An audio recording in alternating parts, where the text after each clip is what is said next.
नहीं हटा, कदम से कदम हम लोगों के साथ खड़ा हुआ।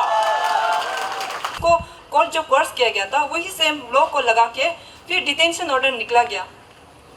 तो फिर डिटेंशन ऑर्डर निकला गया ना, इसी को सोच के हम लोग फिर अभी निकला है, मतलब ये धरना कर रहा है ताकि हम लोग गवर्नमेंट को मतलब ये रिक्वेस्ट कर सके। हम लोग गवर्नमेंट को इसी धरना के द्वारा हम लोग मतलब गवर्नमेंट तक आवाज़ भी पहुंचाना चाहते हैं ना कि आप जो एस्पेरेंट के लिए आप आवाज़ उतार रहे हैं, जो हम हमारे लिए काम कर रहे हैं ना, प्लीज़ आप उसका ऊपर इतना मतलब हर्ष मत कीजिए ना। आज का डेट में अंशु आपसू कहाँ है? अंशु आपसू क्या बड़ा बड़ा इशू के लिए, स्टेट का इशू में अंशु आपसू चुप बैठना ये टीका लेकर रखा है क्या? मेरा ये एक सवाल है, स्टेट का बड़ा बड़ा इशू पीआरसी इशू में अंशु चुप बैठा है, वो टीका लेकर रखा है क्या? ये आज एपीसीसी इशू जो क्या स्टूडेंट के लिए नहीं है क्या? आप जब इलेक्शन आता है बड़ा बड़ा टॉपिक, बड़ा बड़ा एकदम मैनिफेस्टो इतना लंबा बोलता है। दीदी तक को मेरा ये रिक्वेस्ट है, ज़्यादा नहीं करने थे अच्छा है, क्योंकि आपका ही हम लोग भाई बहन है, आपका ही बेटा बेटी है।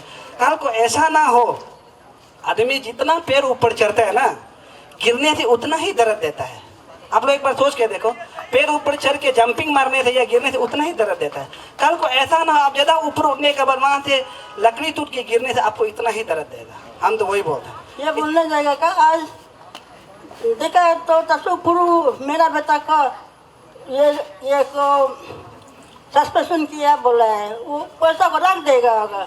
मेरा पे मकान दूसर भी वो हम लोग का नारी माँ का जन्म किया वाला है वो ना, वो भी कौन सा उसका बीबी भी नारी है ना, इसलिए इतना तो नहीं करना है। So the main objective of today's sit-in Dharna was the revocation of suspension order of Techipuru, who is the chairman of PNJC. So for that reason, we have come here to appeal the government to revoke his suspension order, as I believe that Techipuru sir, he did not lead the movement for his self-interest. He did not lead the movement for his personal gain. He led the movement, and he is leading the movement for the betterment of our society. So it is my humble appeal to the government, and I firmly believe on the conscience and the rationality and the reasonability of our government, that government under the Honorable Chief Minister Pema Khanduji, he will revoke the suspension order of Techipuru. We firmly believe in the credibility of our government. And just for the information, in today's sit-in Dharna, many people they have turned up, especially social activists like Sol Dodum, Nari Shakti team, as well as aspirant uncommon people. They have joined us because this movement or this sit-in Dharna is not for it is not for our personal gain. It is for the betterment of our society, for the well-being of our society, so that we may be able to solve the issues that we are having in our state. And along with this, today's objective, we are also here with the 13 charter points of demand. So it is our humble request to the government to look into the matter to bring some solution for the issues that have erupted in our state. Thank you. आज का जो programme है main Techipuru को लेके, हाँ, but along with it, we cannot forget and we cannot keep aside the 13 charter points of demand, because that is also an integral part of our movement. For that reason, we have kept this 13 points also on the side. it's very good to see you young people coming up for such a cause. Could you please tell us about your organization, the committee you have organized? Tell us about your committee, where your members belong to, how do you guys organize it, and how do you guys supporting each other? Okay. First of all, I want to tell there is no any particular organization and there is no any name. And let me tell you, for the knowledge of the public, many of you might be having misconception that we are affiliated to some kind of organization, some kind of union. But I'm so sorry to say, but we are not part of any organization. We are just group of aspirants. We're just group of aspirants who feel so aggrieved, and we felt so dejected by seeing the present scenario of our state. For that reason, we have come forwarded to fight this cause. And it is my humble request to the public who are watching this video, please don't make any personal attack on us, because we are not doing this for our own benefit. We are doing this for the society. We are doing this for our state. So it is my humble request to those people who are watching this video, please don't make any personal attack on us. And one another thing that I would like to appeal is the other aspirants who are at their homes, who are at their respective places. Please come out. Please come out and help us in fighting this issue. Because without your support, without your cooperation, we cannot do anything. Only 5-6 individuals, we cannot do anything. As we know, there is a saying, united we stand, divided we fall. So I request all the aspirants out there to please come forward and help us in fighting this issue and bringing a amicable solution for this. Thank you. आपने जैसे बताया कि आप लोग aspirant एक group है ना, हाँ। पहले से तो ये इशू चल रहा था, आप लोग पहले से क्या प्रोटेस्ट नहीं कर रहा था? और पहले से- PNJSC को क्या पहले से आप लोग साथ नहीं दे रहे थे? Definitely, we were part of it. When there was ban call, when there was movement, we participated. But हम लोग क्यों आगे आए? Because we felt like the issue was about to die. हम लोग ऐसा सोचा. We thought that. For that reason, we have come up because we want to keep this issue on the track. हम लोग ये इशू को track में रखने का मन था. इसीलिए for that reason हम लोग डिसाइडेड किया कि 1-2 individuals, not even 10. I'm telling you honestly, not even 10 members. Only 5 or 6 individuals we have gathered because we had the same intention and we had the same notion about the issue. For that reason, we have come forward. लेकिन आप लोग का जो आज का protest है, इसमें तो देखा गया बहुत सारा पॉलिटिकली जो मुद्दा है, उस तरह पॉलिटिकल पार्टी को हम Let लोग me इशू गाइड कर देंगे। हाँ, it's an issue. When we see the issue of our state, it is not just our issue, it is also issue of political parties also. Not only political parties. We know Arunachal Pradesh is full of unions, full of organizations, CBOs, student unions. It is also their issue because this issue is not for the group of people who are here. This issue is for the entire state. So it is my humble appeal, it is my humble request to all the CBOs, we have more than 15-20 CBOs in our state and more than 30 students organizations. Why are they not coming up? So in this situation, we doubt their credibility. They are students union and their issues must always be related to student. But this is a very integral part of students issue. But unfortunately, they are not turning up. They are not turning up. They are not giving us any assistance. So through you people, I want to appeal those organizations and unions as well as CBOs to come forward and help us in bringing an amicable solution for the problems, for the issues that our state is facing.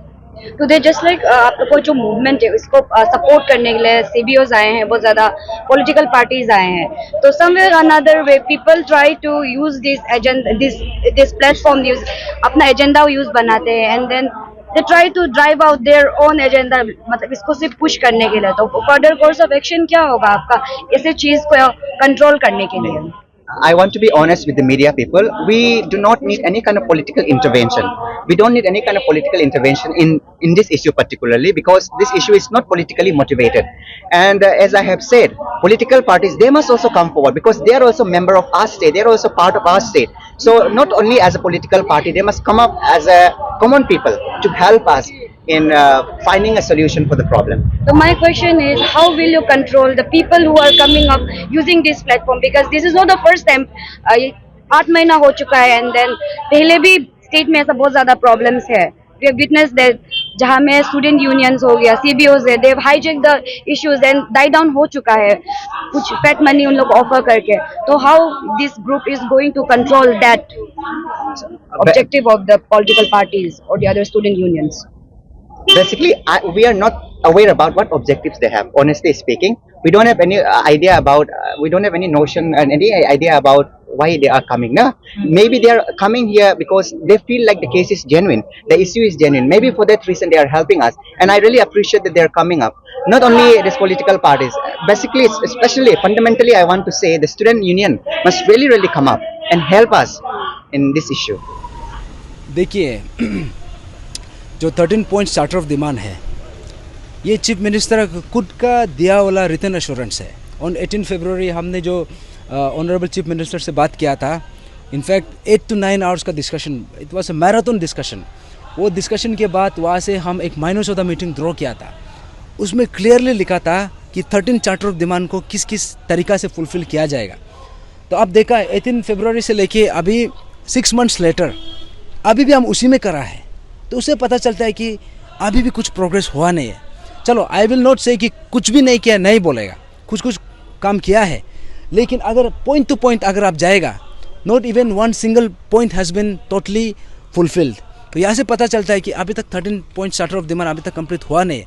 और जैसे आप बोल रहे हैं कि कल दे देगा, अभी हमको पूछना ये है कि ताकि जरंगा टर्मिनेशन हुआ है क्या, और यहाँ पे जो कोर्ट मॉनिटर प्रोब आया है क्या, और बाकी जितना भी जो विसल ब्लोअर एक्ट बना है क्या, जो स्टेचू ऑफ ऑनेस्टी जो आपने सिर्फ एश्योरेंस ही देता है वो हुआ है क्या, सिर्फ लेटर कागज़ में देने से नहीं होता है. That has to implemented also, that has to come in action in the ground. वो आना चाहिए। यहाँ में सिर्फ एश्योरेंस पे एश्योरेंस, सिर्फ कभी लिख के देता है, कभी मुंह से बोलता है, कभी बोलता है कि हम ये जो करप्ट ऑफिसर्स है हम उसको छोड़ेगा नहीं, कानून का हाथ बहुत लंबा होता है।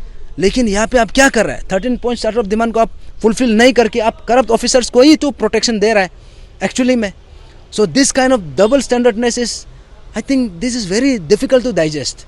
तो इसलिए कल जो भी आना है देखते हैं, लेकिन हमको पता है अभी जो भी करना था अभी तक हो जाना चाहिए था। Why the chief minister has to wait for us to cry out? हमको क्यों बाहर आने में, हमको क्यों आवाज़ निकालने में क्यों मजबूर करता है? आप खुद निकल के बात करना चाहिए। जो भी करना, आप जितना बातचीत करना था हो चुका है, जितना रिटर्न एश्योरेंस देना था दे चुका है। Now we do not want any other return assurance. आप करके दिखाओ, और जब एक्शन में होगा तो आप जस्ट एक कागज़ लेके आएगा, कर दिया बोलने से नहीं होता है। इनफैक्ट पॉइंट टू पॉइंट अगर जाएगा तो not even one single point has been totally fulfilled. अगर कल का रिटर्न एश्योरेंस अगर फुलफिल नहीं हुआ है बोलने से, अगर तो आप लोग नेक्स्ट स्टेप क्या करेंगे? सी, आज का जो धरना है या ये जो पीसफुल धरना जो रखा है, 1 डे सिटिंग धरना, ये हमारा एस्पिरेंट ग्रुप से है, जो हमारा pan Arunachal joint steering committee से वो लोग जुड़ा हुआ नहीं है। वो लोग ऐसा था कि जब लास्ट टाइम 72 आवर्स का जो बंद कॉल था, उस समय में जब ये हम लोग को इतना लोगों को डिटेंशन किया, तो उस समय में ग्रुप ऑफ एस्पिरेंट्स आवाज़, वो लोग का आवाज़ निकला था कि वो लोग CBI ऑफिस में भी जाके अपडेट्स लिया था। और इनफैक्ट जब रिसेंटली ये जो अपोपा एक्ट जब दोबारा डिटेंशन ऑर्डर निकला, उसमें भी ये का तरफ से ये ग्रुप ऑफ एस्पिरेंट्स का तरफ से वो लोग भी निकल के बात किया, हमारे लिए आवाज़ उठाया।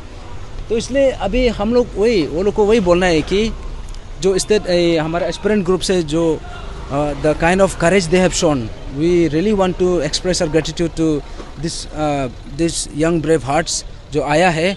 और as far as the next course of action is concern, देखिए आज जो इतना ये गलत तरीक़ा से हम लोग को जो सप्रेस करने का एक वो लोग प्रयास किया, उसका बावजूद भी people have turn up in huge scale, massive number में टर्न अप हुआ। यहाँ से पता चलता है कि अभी भी जो जनता का आवाज़ अभी भी बुलंद है, और हमारा आवाज़ जनता का आवाज़ है। तो इसलिए हमारा जो भी नेक्स्ट कोर्स ऑफ एक्शन होगा, it will be peaceful, it will be democratic, और जब भी कुछ भी होगा आप सबको बताया जाएगा।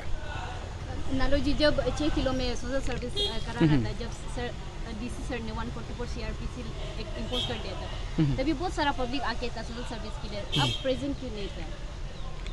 देखिए, अच्छा यहाँ में ऐसा है, जब उस दिन में जब वो एरिया में आपको पता है वो जो लोकेशन है, वो लोकेशन में 3 मई को जब ग्यामर पदंग सर का जब उसका बॉडी को हैदराबाद से लेके आ रहा था, हमने डिस्ट्रिक्ट एडमिनिस्ट्रेशन को एक लेटर लिखा था, एक रिप्रेजेंटेशन ये लिखा था कि वो पर्टिकुलर एरिया में हमको स्टैच्यू ऑफ ऑनेस्टी कंस्ट्रक्ट करने का परमिशन दीजिए। तब उसने क्या किया, डिस्ट्रिक्ट मजिस्ट्रेट का तरफ से, तलपोतम सर का तरफ से उसने प्रिंसिपल सेक्रेटरी होम को भेजा, वहाँ पे उसको हमारा लेटर को वहाँ फॉरवर्ड कर दिया।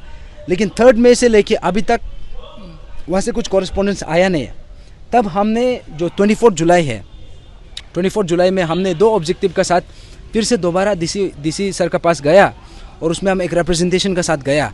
उसमें 2 चीज़ ये था कि पहला ये था कि जो 3 मई में जो रिप्रेजेंटेशन लिखा था उसका अपडेट लेना था, और दूसरा पॉइंट ये था कि जो वो पर्टिकुलर एरिया जहाँ पे ईयर मार्क करके रखा है उसमें हमको सोशल सर्विस करना है। तो उसमें सोशल सर्विस करना है, तो इसलिए हम उसको वो जो सोशल सर्विस करने का जो प्रोग्राम है वो डिस्ट्रिक्ट मजिस्ट्रेट को हमने इंटीमेट किया, इन्फॉर्म किया। क्योंकि देखिए अरुणाचल में जो भी सोशल सर्विस होता है, आपने सबने देखा है, रिवर क्लीनिंग होता है, अपना प्लेग्राउंड को साफ़ करता है, अपना कॉलोनी को साफ़ करता है, हर यहाँ में तो कहीं भी डिस्ट्रिक्ट मजिस्ट्रेट का परमिशन ज़रूरत भी नहीं है। हाँ, लेकिन अगर रैली होगा या धरना होगा या फिर कुछ भी प्रोसेशन होगा तब ज़रूरत होता है। तो इसलिए हमने वहाँ पे जब DC ऑफिस का पास गया, DC का पास गया, तो जो DC ने बिना हमारा ये लेटर को पढ़े ही वहाँ पे लिखता है कि obtain NOC from national highway. तो हमें पता भी नहीं चला था कि ये एग्जैक्टली NOC क्या के लिए, वहाँ पे कंस्ट्रक्शन करने के लिए है या फिर सोशल सर्विस करने के लिए। अगर कंस्ट्रक्शन करने का जो परमिशन है वो तो हमने स्टेट गवर्नमेंट को लिख लिया, तो स्टेट गवर्नमेंट का ड्यूटी बनता है अभी national highway authority of India से परमिशन लेने के लिए, NOC लेने के लिए। और as far as the social services concern, क्या उसके लिए हमको NOC नेशनल हाईवे से लेना है क्या? इसमें DC का इसमें डीसी का जो उसमें डीसी का मजिस्ट्रेट का उसमें रोल आ जाता है। तो जैसे कि उसमें हमने सबको बुलाया, बहुत पब्लिक टर्न अप हुआ और इनफैक्ट उसमें हम लोग को पता चला कि वहाँ पे 144 सेक्शन लग गया CRPC। तो उसके ऊपर में हमें ये भी पता चला कि डिटेंशन ऑर्डर भी निकल गया। तो हमें लगा कि this is completely an arbitrary act. तो यहाँ में देखिए डिटेंशन होना वो बड़ा बात नहीं है, लेकिन उसका जो इंटेंशन है, the kind of intention that the district magistrate has behind those detention order, that was needed to be exposed. उसको हमने कोर्ट में चैलेंज किया, कोर्ट इज़ गिवन स्टे। जो प्रीवियस डिटेंशन ऑर्डर था उसको भी क्वाश किया है, ये बार जो डिटेंशन ऑर्डर निकला है इसको भी स्टे लिया है। इनफैक्ट इसका फाइनल हियरिंग अभी भी बचा है and we are very hopeful कि इसमें डेफिनेटली एक जो जस्टिस जो होना है वो होगा। और आपने पूछा कि हम क्यों ना आया, इनफैक्ट हम लोग भी आया था लेकिन पुलिस हम लोग को आने नहीं दिया, तो later on we had to move from there. तो हमें यहाँ पे देखिए जो डिस्ट्रिक्ट मजिस्ट्रेट का जो एक वो लोग एक प्रयास है कि हमको पकड़ेगा, तेचीपुरो को पकड़ेगा तो इशू को ख़त्म कर देगा। This is their intention and we are not going to allow that to happen. अगर हम पकड़ा भी जाता है ये इशू कभी दबेगा नहीं। और ये लोग जिस हिसाब से हम लोग को जो अपोआ जो ड्रैकोनियन एक्ट है उसको यूज़ करके हम लोग को सप्रेस करने का कोशिश कर रहा है। We want to give it very loud and clear message to the हमारा एडमिनिस्ट्रेशन को भी, गवर्नमेंट को भी और हमारा आम जनता को भी। हमारा आम जनता अभी ये जो इशू है ये हम सब पब्लिक का ही इशू है, पूरा अरुणाचल का इशू है और इसको दबाने का कोशिश करेगा। अभी जनता अभी सुनेगा नहीं, अभी हम जाग चुका है। और ये इशू को जो गवर्नमेंट सोचाता है कि इसको ये अपोआ लगाने के बाद सब चुप हो जाएगा, तो ये गवर्नमेंट को भी बताना चाहूँगा, मजिस्ट्रेट को भी बताना चाहूँगा कि ये इशू अभी दबने वाला नहीं है और जनता अभी सड़क पे आ चुका है और यहाँ से मूवमेंट यहाँ से शुरू होगा। नालोजी, CM का तरफ से तो ये एश्योरेंस दिया था कि स्टैचू ऑफ ऑनेस्टी बना देंगे, लेकिन उन लोग को प्रॉपर एक जगह देखना पड़ेगा, उसने ये कहा था। तो आपको नहीं लगता है कि ये डिमांड को जो है उन लोग को जो CM फुलफिल कर देंगे? अब देखिए चीफ मिनिस्टर अभी से लेके 1 साल में क्या क्या एश्योरेंस नहीं दिया। अब खुद ही आप इनफैक्ट मीडिया भी कुछ पूछना है, एश्योरेंस पे एश्योरेंस ही तो चल रहा है। अभी चलो अब बनाएगा बोला है तो कब बनाएगा, एक डेडलाइन बताओ। क्या 2050 में बनाएगा जब वो खुद भी जिंदा नहीं रहेगा? वो ऐसे टाइप का वो जुमला फेंक रहा है क्या? या फिर अगर आप वो पर्टिकुलर एरिया का जो जो एरिया का बात कर रहा है, हमने वो पर्टिकुलर एरिया पे क्यों एम्फेसाइज कर रहा है? बिकॉज वो पर्टिकुलर एरिया ग्यामर पादंग सर का खुद का फाइनल विल जैसा है, उसका ईयरमार्क किया वाला एरिया है, इसलिए उसका सिग्निफिकेंस वो है। अभी जैसे कि हमने वो एरिया में स्टैचू ऑफ ऑनेस्टी मांगा, अभी चलो स्टेट गवर्नमेंट की तरफ से क्या होना है उसमें तो बनना ही है। एंड अपार्ट फ्रॉम दैट आप IG पार्क में भी बना दो स्टेट गवर्नमेंट की तरफ से। अभी जो APPSC जो ऑफिस है उसका कंपाउंड में एक बना दो, APSSB का ऑफिस में एक बना दो और हो सकने से हर डिस्ट्रिक्ट में एक बना दो। क्या प्रॉब्लम है? यहाँ में तो करोड़ों खर्चा किया जाता है DJ नाइट्स के लिए, करोड़ों खर्चा किया जाता है यहाँ पे कोई अननेसेसरी प्रोग्राम में, ये प्रोग्राम वो प्रोग्राम, ये इनॉग्रेशन वो इनॉग्रेशन, एक्चुअली में कुछ होता नहीं है। अननेसेसरी हम लोग का पब्लिक एक्सचेकर को इसमें मिसयूज़ किया जा रहा है। और जहाँ पे वेर इट मैटर्स, जो स्टैचू का जो सिग्निफिकेंस है, क्योंकि यहाँ पे जो Gyamar Padang is a brave heart, he decided to do something which nobody has ever done in the history of Arunachal Pradesh. यहाँ पे पहले कभी विसल ब्लोअर आया नहीं है। ग्यामर पादंग एक विसल ब्लोअर बन के एक हिम्मत जो दिखाया है, उसको हमारे स्टेट गवर्नमेंट की तरफ से उसको रिकॉग्नाइज करना है। एंड जो स्टैचू ऑफ ऑनेस्टी हम जो मांग रहे हैं, that is the bare minimum. अभी स्टेट गवर्नमेंट बोल रहा है कि करेगा, ओके अच्छा बात है, करिए। इनफैक्ट हम भी बोल रहे हैं कि जल्दी करिए। अब ये बताना है कि वो एरिया में तो करना ही है, because that area has been chosen by Gyamar Padang sir himself. और आप करेगा बोला तो कब करेगा? आप बताइए, इसी महीना के अंदर में शुरू करना चाहिए, तब तो आपका मीडिया भी पूछना चाहिए। करेगा बोलने से नहीं होता है। अभी बोलेगा हम तो बोला है बट आई डिड नॉट से व्हेन, ऐसे भी तो बोल सकता है। तो 2050 2060 का बात करेगा, तब तो आप भी नहीं रहेगा, हम भी नहीं रहेगा, वो भी खुद नहीं रहेगा। तो इसलिए मेरा बोलना ये है कि अगर आप एश्योरेंस देता है तो अपना एश्योरेंस में भी करा रहना है। अगर सबसे गोल्डन एग्जांपल तो जो 18 फरवरी को जो 13 पॉइंट चार्टर ऑफ डिमांड आपने जो खुद का रिटर्न एश्योरेंस, अभी भी उसमें करा उतरा नहीं है, अभी फिर नया एश्योरेंस दे रहा है। अभी रिपब्लिक डे में इंडिपेंडेंस डे में हमने देखा है, हम ऑफिसर जो करप्ट थे हम उसको छोड़ेगा नहीं, कानून का हाथ लंबा है, बहुत बड़ा है, बहुत चौड़ा है। लेकिन ये 13 पॉइंट चार्टर ऑफ डिमांड को फुलफिल नहीं करके एक्चुअली में आप करप्ट ऑफिसर्स को ही तो प्रोटेक्शन दे रहा है। ये तो चल रहा है ना। इनफैक्ट मीडिया भी आप पूछना चाहिए उसको ये है इनफैक्ट जो अभी जो डिमांड है, I think this is the bare minimum जो स्टेट गवर्नमेंट कर सकता है। नालो सर, अगर गवर्नमेंट लोकेशन आप लोग को दे देंगे तो statue of honesty late Padang sir का आप लोग PAJC बनाएंगे या गवर्नमेंट बनाएंगे?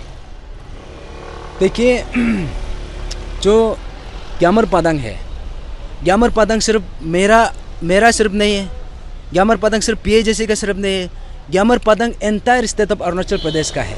और ये स्टेट का अरुणाचल प्रदेश का रिप्रेजेंटेटिव कौन है? The government.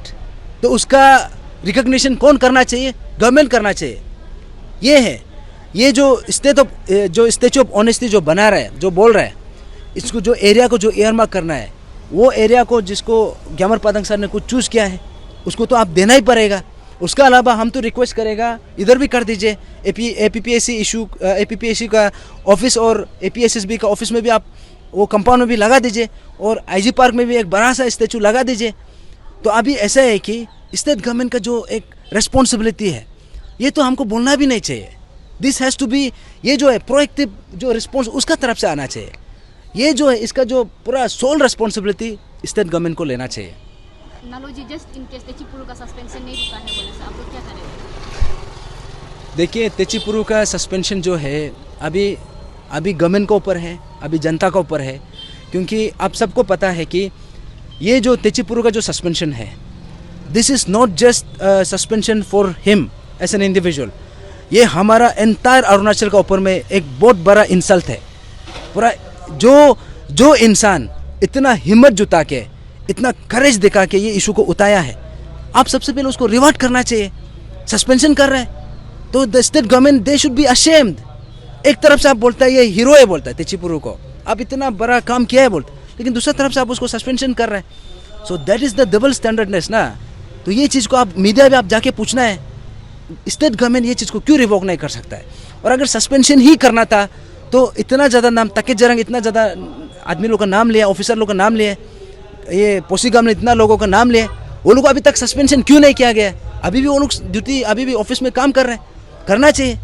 तो अभी जनता के ऊपर हम लोग वही बोलना है कि पुरुष सर जो उताया है, तेचीपुरु सर, ये अपना लिए नहीं उताया है, ये अपना फैमिली के लिए नहीं उताया, ये उताया है हम सब के लिए, हमारा सबका फ्यूचर के लिए, सबका बिहाफ में। आज अकेला वो क्यों बलि का बकरा बनना है? उसको क्यों अकेला क्रूसीफाई करना है? इसलिए हमारा जितना आम जनता, आप सबको भी आगे आना है। अगर स्टेट गवर्नमेंट नहीं करेगा तो हम आम जनता सवाल करेगा क्यों इसको रिवोक नहीं करना है। नालो सर, पिछले बार आप शायद देखा होगा कि गवर्नमेंट का तरफ से, डिपार्टमेंट का तरफ से एक नोटिस निकला था कि कोई भी गवर्नमेंट ऑफिसर जो है गवर्नमेंट का खिलाफ नहीं बोलना है या तो ब्रीफिंग नहीं करना है। तो आपको नहीं लगता कि उसके कारण जो है हमारा तेचीपुरु को एक्शन लिया गया है? देखिए, तेचीपुरु सर का जो है, तेचीपुरु सर जो है कि उसका जो फंडामेंटल राइट्स है वो अपना ही राइट्स में बात किया है। इनफैक्ट वो जो ऑर्डर निकला था, that was also a suppressive move. वो ऑर्डर तब निकला जब उसका अगेंस्ट में कोई ग्रुप जाके पूछा कि तेचीपुरु को ये उसका ऊपर में डिपार्टमेंटल इंक्वायरी होना चाहिए, तब ऐसे एक ऑर्डर निकलता है। तो आपको लगता है वो ऑर्डर सही था? That was an wrong order. अभी चलो, जो गवर्नमेंट सर्वेंट है वो जाके ये का गवर्नमेंट का पॉलिसीज़ को, गवर्नमेंट का जो प्रोग्राम्स को, उसको क्रिटिसाइज मत करो, लेकिन अपना जो फंडामेंटल राइट है आप उसको तो बोल सकना है। आप भी होगा, कल को आप भी हो सकते हैं, हम भी हो सकते हैं, जो गवर्नमेंट सर्वेंट बन सकता है, लेकिन we should be able to stand by हमारा जो फंडामेंटल राइट जो हमारा इंडियन कॉन्स्टिट्यूशन ने हमको दिया है, हम तो अपना फंडामेंटल राइट को बात कर सकना है। अब किसी को बिना ये करके, बिना किसी को खराब बोल के अपना जो राइट है उसको भी बात किया जा सकता है। इनफैक्ट तेचीपुरु सर का जो अभी तक स्टैंड है, उसने कोई गलती नहीं किया है। ये इशू को उतारना, सही को सही, गलत को गलत बोलना, I don't think that is वो एक रीज़न नहीं बनता उसको सस्पेंशन करने का। इसलिए स्टेट गवर्नमेंट अभी दोबारा उसको रीथिंक करके इसका जो सस्पेंशन ऑर्डर इसको रिवोक करना है। अगर रिवोक नहीं करेंगे तो आप लोग नेक्स्ट स्टेप क्या करेंगे? आई थिंक वो ऑलरेडी आंसर कर चुका है कि जो भी करना है हमारा, क्योंकि ये इशू आम जनता का इशू है और तेचीपुरु सर भी सभी के लिए उताया है, सब जनता के लिए उताया है। अभी गवर्नमेंट आपको डिसाइड करना है, आपको जनता का आवाज़ सुनना है कि नहीं। अभी हमारा जो ये हमारा आम जनता है, आपको तय करना है, आपका सामने में, आपका आंख का सामने में, आपका बिहाफ में जो बात कर रहा है उसको यहाँ पे बलि का बकरा बनाया जा रहा है। अभी आपको क्या करना है? नाउ द जनता has to decide, the government has to decide, and the government has to listen to the voice of the people.